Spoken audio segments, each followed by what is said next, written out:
Welcome back to my second episode with my boss, Libby. If you have missed the first episode, I would recommend go listen to it. It's a nice little intro to some of the systems and framework and why we have developed them in our business to support the team, to make sure we don't just hire well, but we also help the team when they're in a position. And sometimes even call Evie out for she needs to change something. Yes, I'm not perfect either. None of us is.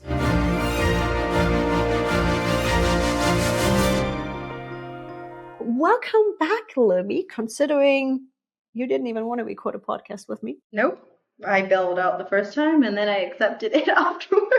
Not to mention, if you didn't listen to the first episode, did I mention you should listen to the first episode? Because originally I did not even want to hire Libby, and now she is one of my most loved assets and people in the company. And if you want to hear the story behind that, you're going to have to listen to the first episode. Let's dive a little bit more into the systems and framework and the things we have put into place to, number one, make hiring a little bit easier and find the right people, as well as also support the team through the process. Why don't you tell the community of how we are managing our hiring process at this point? What do people get to see? What's happening there? How are we managing it technically behind the scenes, and what kind of tools are we using? So technically behind the scenes, we're using a ClickUp form, and everything is in ClickUp at this point. So we have a ClickUp list with all our positions, active positions. We have multiple different automations that send out emails for us, which is great. So if someone's not a fit, they already get an email saying, hey, we're not hiring you.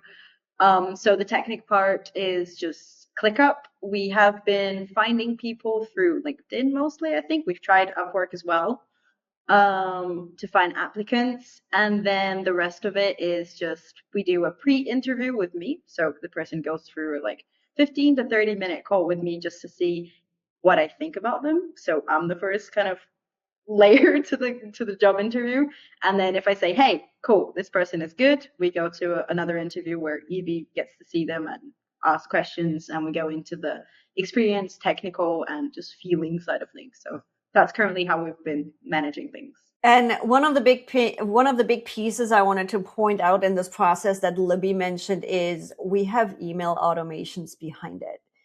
So when you look at our ClickUp space, we have hiring stages where it's like, hey, take a closer look at it, or not a fit right now, but let's keep them on our future list, or just simply not a fit for whatever reason.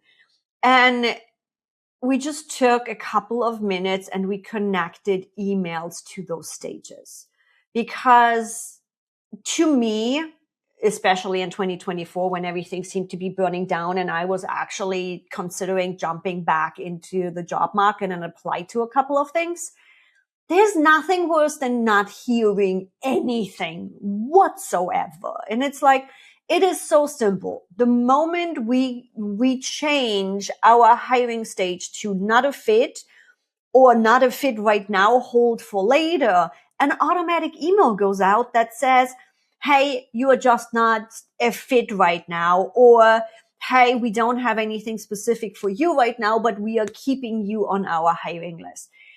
I didn't need to send anything. I don't need to spend any additional time when we go through this process, yet I take care of the people. And the responses we have gotten to, number one, the questions and the application process in general, I had somebody reach out saying, hey, even if I'm not the right fit for you right now, thank you so much for this application process. Finally, somebody that actually wants to see me. And I'm like,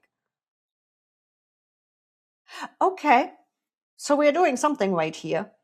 And because of our email, we even got a reply back from someone that we hired later on. We weren't going to go with that person. We held them for later. And they were like, hey, thank you for replying. Can you tell me why I wasn't a fit? What feedback you can give me about how to be better? And then we're like, oh, okay, hold on, we made a mistake. Let's put you on. So because of that email, if we hadn't sent the email, the person would have, And they have become an integral part of the company with a lot of the growth building and everything. Now, what we do in episode 1, Libby already mentioned that we hide 2 Easter eggs in our application. Somewhere is right in the middle and somewhere literally right before the apply button. I'm sorry. If you do not see the Easter egg right before the apply button, it's a no-go. It's a no-go. I'm sorry. What we do and what we build, and especially with me seeing all the things between my undiagnosed ADHD and my eye for detail and all of the connections and how my brain works, I will not be able to work with somebody that doesn't have an eye for detail. So it's a straight no if you don't even get the one before the apply button. And we have a secondary Easter egg in there too. Number 1, coffee is at the core of the company. Number 2, we need to make sure the people we are hiring have an eye for detail and they actually looked at it. After 200 Indeed applications where not one was actually qualified for the job, not one actually looked at the job application, just hit a button. It was like, yeah, we really need to pay attention to this. And then what happens then is we actually have an agent running in ClickUp that looks at the specific data points, that looks at what we care about and that we programmed with. Check for the Easter eggs. It knows about gene keys and all the personality profiles and gives us a quick little rundown initially that says, hey, I think this person would align well, this person would not align well, and we get a 0 to 5 rating of them. Yes, that doesn't mean that's a given. We know AI can make mistakes. Based on the rating, we then dive deeper and we look closer. As Libby just said, it's like sometimes our perception is not the right perception, no matter how great we are prepping. And one of our team members was that one where we'd like, yeah, not so sure about that. I don't know. Let's hold them for later. And they started the conversation and they replied back. And I'm like, okay, let's give it a try. Let's go test. And they have become an integral part of our build of the new company we are building and all the things. So that's our hiring process. That's how people come in. How do we support the team? I'm like, it's both of us at this point. I was jokingly talking about it on LinkedIn the other day where it's like, you're officially building a business and you're not just a solopreneur anymore when your job at the company suddenly includes growth processes, growth plans and success plans and all the things. Let's talk about what have we started to integrate and to do to not just bring well-fitting and matching members into the team, but also help them grow. I think the first thing is when we hire someone, I think the first question that you ask them afterwards is like, what is your interest? Do you want to stay in this position? Do you want to grow? Like for me, I started in social media for you, but then we're like, okay, you can do personal assistant stuff. So now I clear your inbox and other stuff. Okay, but what about project management? So we kind of shift. And that's one thing that if the person says, for example, I'm a video editor, but I want to do this or that, then we support them to get to that role. We sometimes teach them the skill that they'll need, or if we have any courses that they'll need or stuff like that, we'll help them get to that place. And as you said, the growth plans, right? So if the person wants to stay in the same kind of role, but then just grow to a manager position or a coordination position, we'll help them get there and say, hey, okay, this is the step.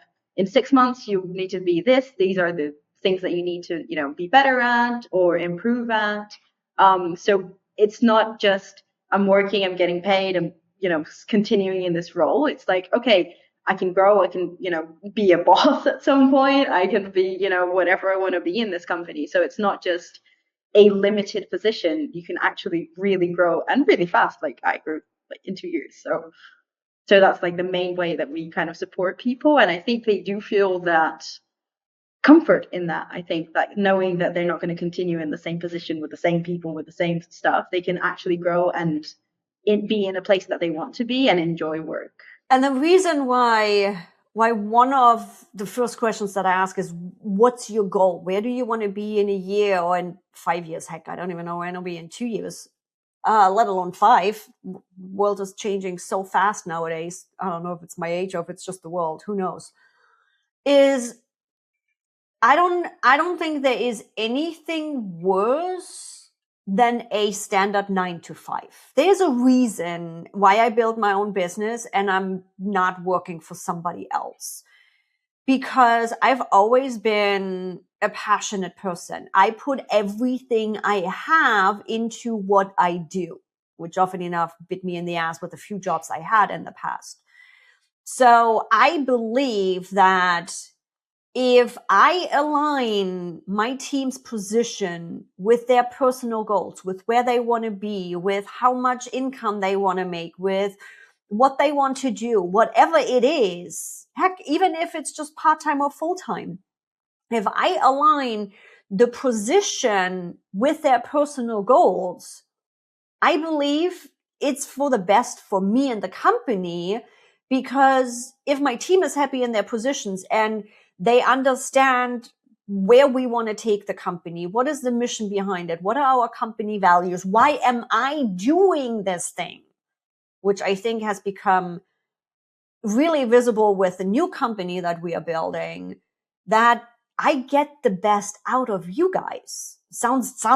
I feel bad saying it that way, but I'm going to get the best deliverables and I'm going to have a team that has fun with each other, rather than them clocking in at 9 and clocking out at 5 and not giving a damn fucking shit about the company. Yeah, it's a win-win situation at this point. Like, we're happy doing our stuff and doing our job and working. Sometimes, one day we'll work, I don't know, me for full time 8 hours, one day I'll work 3 hours, and that's okay as long as I get whatever. I don't think she actually sticks with 8 hours. Just saying. Oh no, I don't. I don't have like oh my God, I need to do this many hours. Sometimes I go up like, I don't know, an 11 hours when we're doing our co-working sessions and stuff.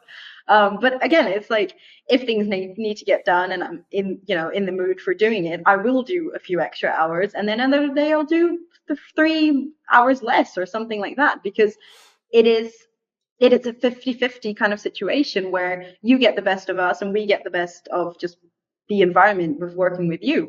So, like, for example, one of our other team members got a raise as soon as he started working with you the first month. You're like, yeah, let me put your salary up a little bit because I don't agree with what your initial rate was. And the person was super happy. They were like, oh my God, really? You're doing that? Actually, perfect intro.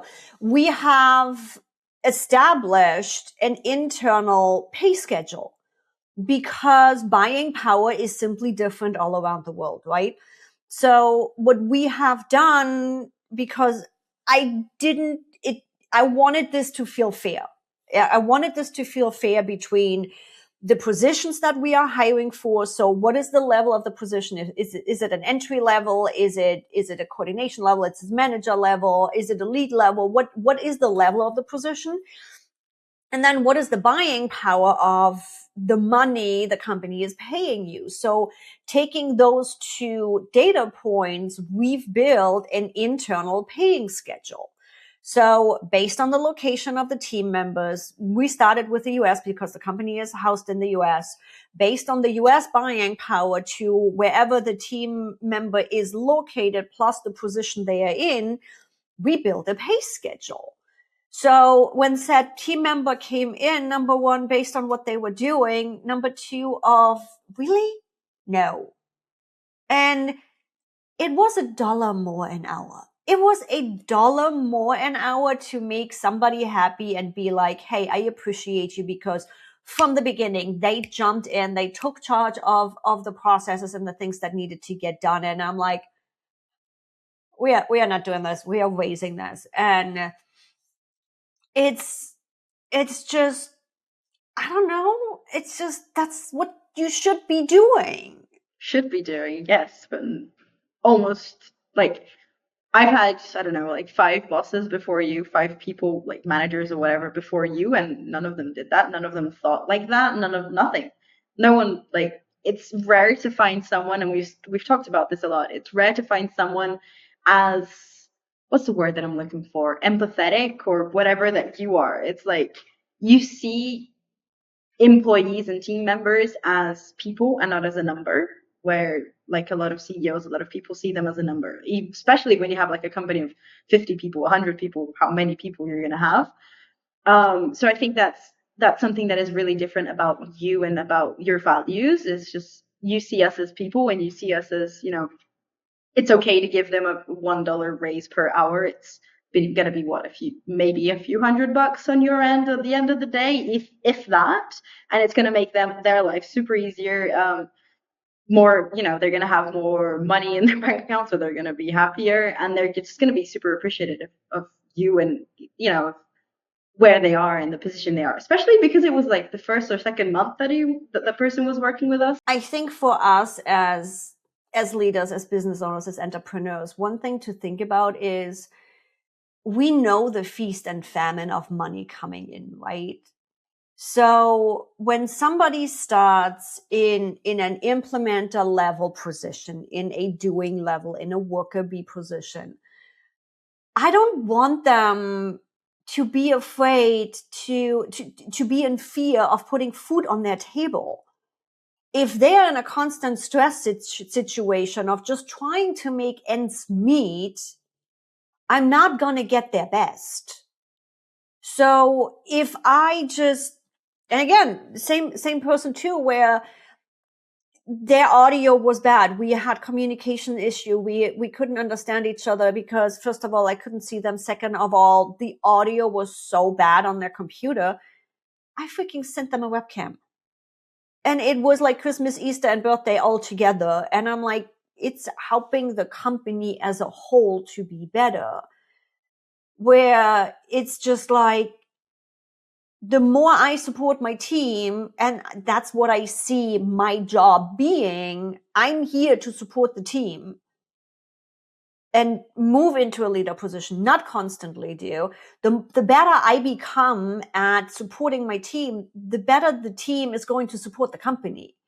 It's just logic. It's just, I don't understand welcome to Evie Rant moment. I don't understand when people see their team just as numbers and as working for you. It's like, it's mathematically wrong, because the money you have to spend to bring somebody new, to find the right person, to onboard them, to train them, to do all of the things, is way much more money than you spend taking care of them. Makes no fucking sense to me, even if you are a capitalist. Because if you look at the numbers on the bottom line, the little bit of money I pay extra to support my team in situations, or to just send them some equipment. Don't get me wrong, the company does not have the budget to send you a new MacBook. I would love to, but I can't. Huh? We'll see if we get there at some point. But the little few things that I do help the company's bottom line. It's just math. So never understood that. Never understood the premise of let's just use workers till they leave. Makes no fucking sense to me. And it's less of a headache on your end as well as, the person hiring, because if someone's in a position that they don't want to be, they have a shitty boss, they're not getting a pay raise or a growth plan or whatever it is, they're going to leave in 6 months or a year or whatever. We've seen that constantly. They're going to shift jobs every single year until they find someone that they're going to be with.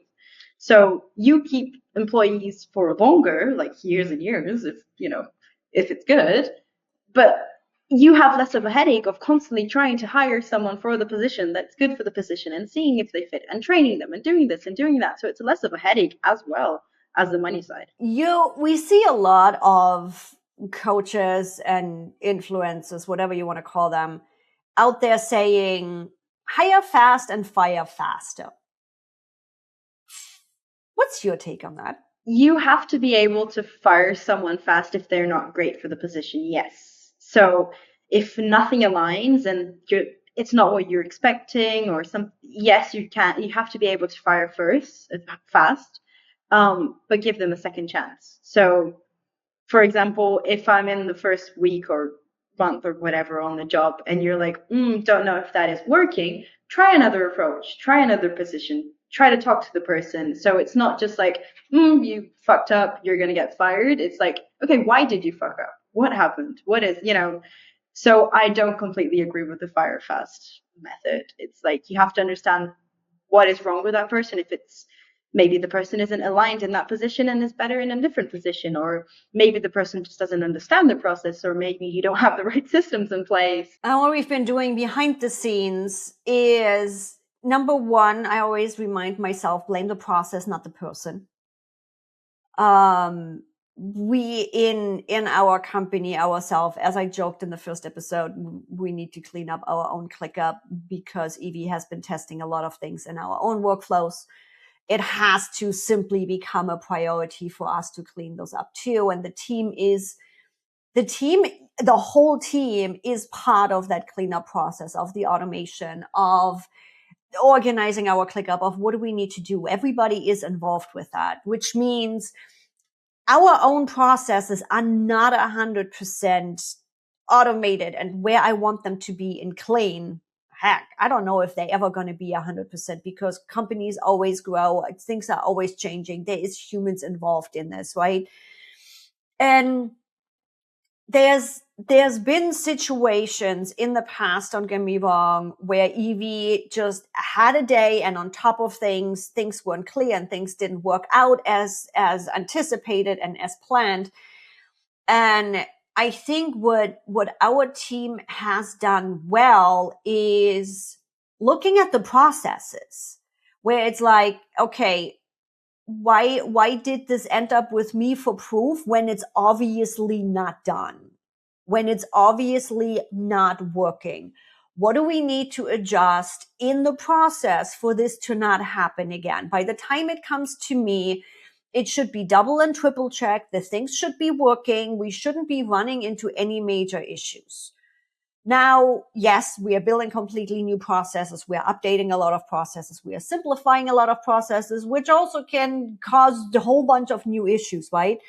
So don't get me wrong, when that happens on a day where a client reaches out to me and technology is giving me the middle finger, it's a, hey, Libby, can you have this conversation because I'm not in a state of mind to do this right now? Because I know at that moment, I'm not blaming the process, I'm blaming the person, and I don't want to do that.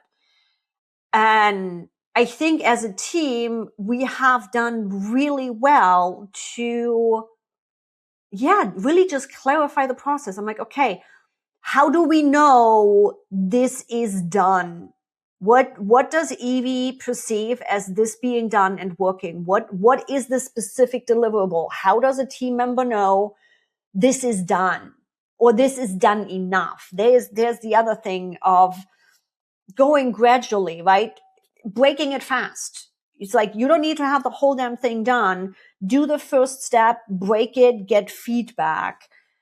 And really, again, coming back around to having that conversation, having that communication, even when we're in our emotions at the moment because the shit doesn't work how we expected it to work.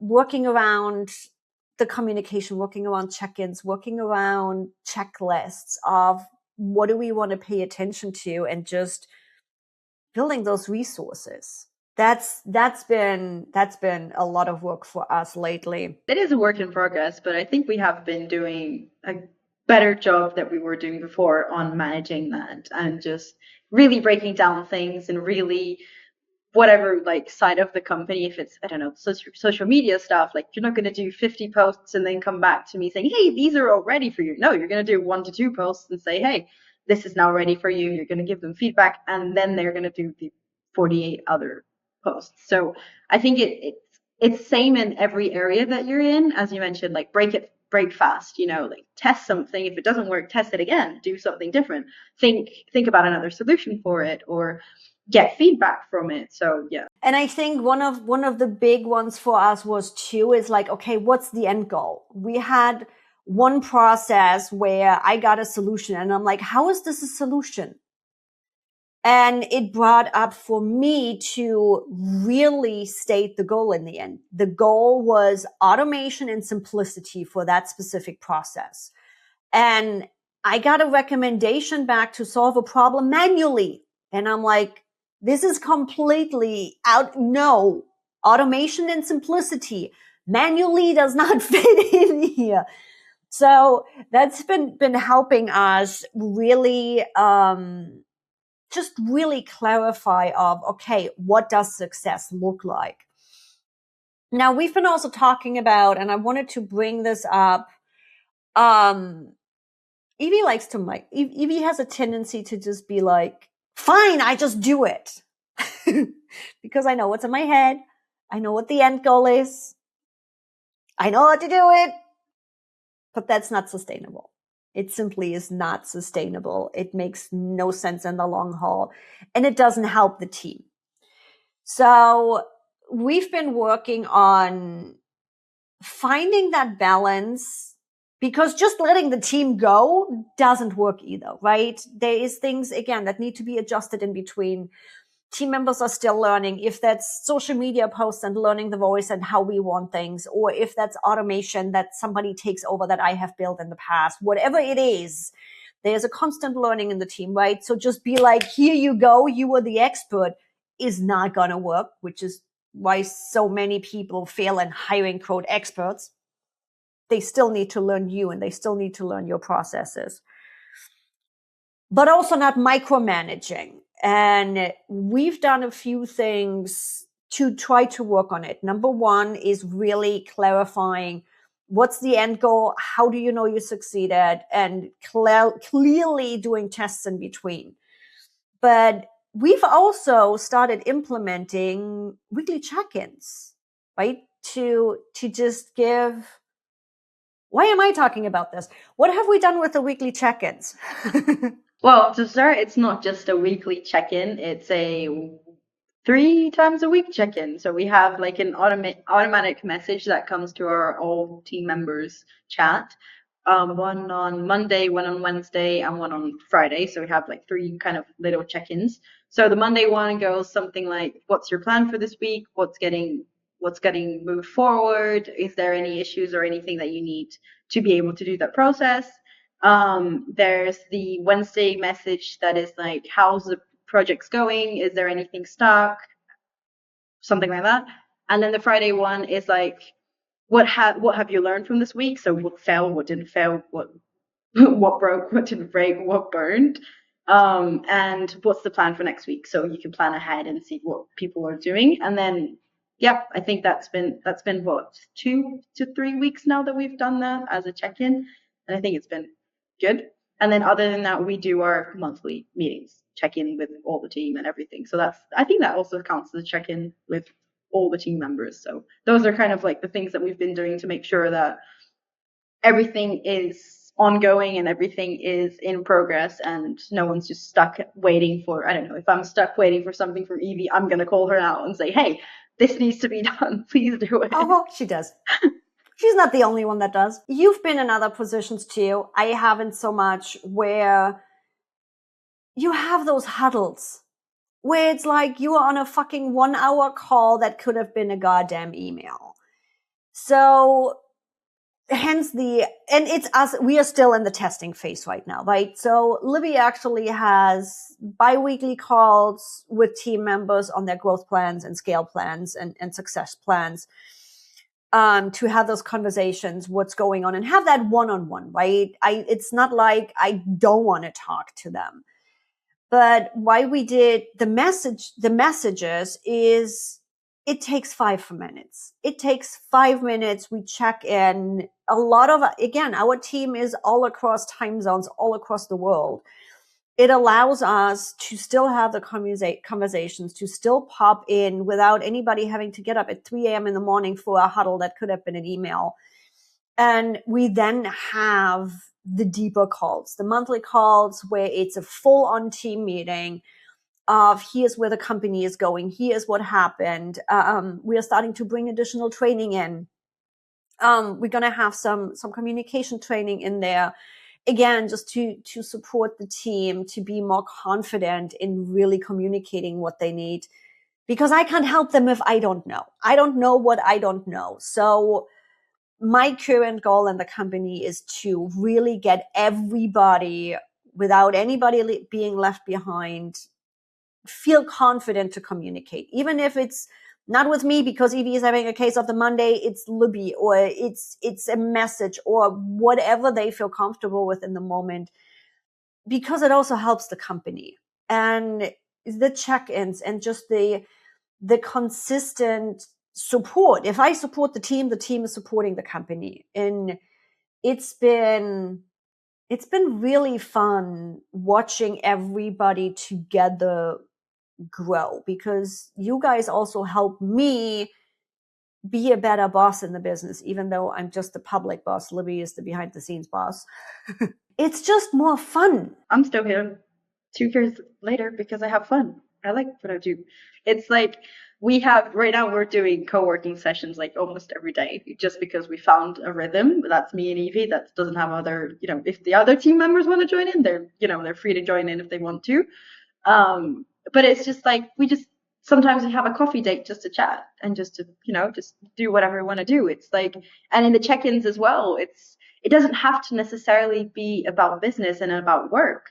For example, another team member was like, what did I learn this week? Like, I don't want to work in this environment. I've just quit my job, so it's, everyone feels supported in personal and professional parts of life. So I think that, and we also have fun, and we also, just joke around with each other and send random gifs and emojis to each other. So it's just a good environment. Or they freaking turn videos of me or my coach into stickers on WhatsApp. Yes. Oh yeah.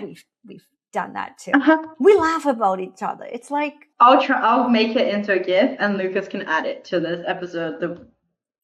The insert of it. Just so you can see it right here. To bring both of these episodes back around, number one, don't try to hire an expert to solve your problems. It's usually not how this works.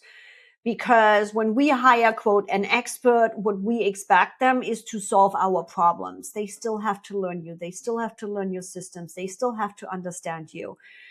Hard skills are taught. I can teach you anything and everything in this business. I cannot teach you an eye for detail. I can teach you somewhat communication. So the base level at least needs to be there. It's my job to build the trust so team members can communicate with me. That's my job. And it's really get clear on the role. Get clear on the role of what do you want to hire for, and what are the personality traits this person needs to fulfill that position and be right in that position. Did what I did. Become consistent about support after you hire. It's people change, business change. What are your values? What is your mission? Get your team just as supported as they usually support you in the beginning of being hired. You can keep that when you really support them throughout the process and throughout their position with it. Even if it means that they want to build their own business in 5 years, perfect. Then we'll plan for that. Give them the education, give them the knowledge they need to run their own business in 5 years, and build a succession plan so somebody else can step into it. And I promise you, it is all worth it. It might not happen overnight, but you're going to stop feeling like you are gambling every time you bring somebody new in. And with that, thanks for listening to She is a Leader for the first and the second time in this episode with Libby, my boss. And if this episode helped you, share it with a friend who is hiring right now, and make sure you subscribe so you don't miss the next conversation. And I'll see you in the next episode. Bye, everybody.